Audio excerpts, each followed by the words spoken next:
एक दिन राजा अपने दरबार में बैठा था और बुद्धिमान काजी उसके पीछे बैठा था।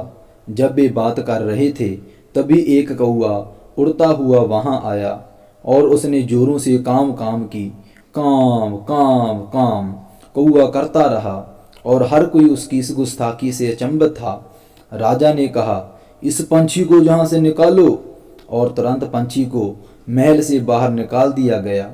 5 मिनट बाद फिर से कौआ उड़कर काम काम काम के साथ वहां आ गया। क्रुद्ध राजा ने कौए को गोली मारने का आदेश दिया।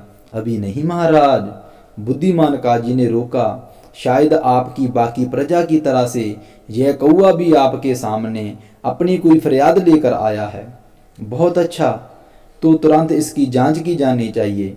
राजा ने आदेश दिया और एक सिपाही को यह पता लगाने के लिए नियुक्त कर दिया कि कौआ क्या चाहता था। जैसे ही सिपाही महल से निकला, कौआ भी उड़कर बाहर आया और सिपाही के आगे आगे नीचे उड़ता हुआ उसे निकट ही लगे हुए एक चिनार के सुंदर पेड़ तक ले गया। वहां पहुंचकर कौआ एक घोंसले में जा बैठा जो उस डाली पर टिका हुआ था जिसे एक लकड़हारा काट रहा था।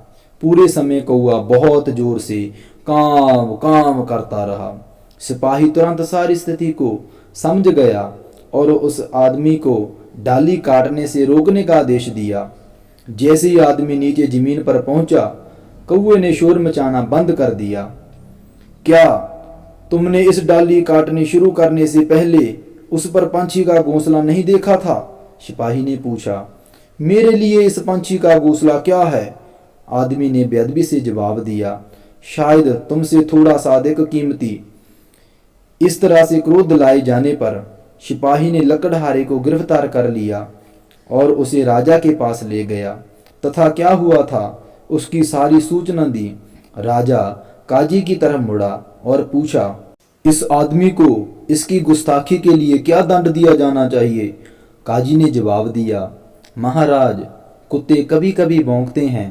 अगर इस आदमी को पहले से पता होता कि सिपाही इस राजे के आदेश का पालन कर रहा था और अपना खुद का हुक्म नहीं चला रहा था तो किसी भी प्रकार की गुस्ताखी नहीं होती। शायद यह आदमी पहले ही पछता रहा है। इसको दंड के रूप में कुछ बेंत लगाए जा सकते हैं।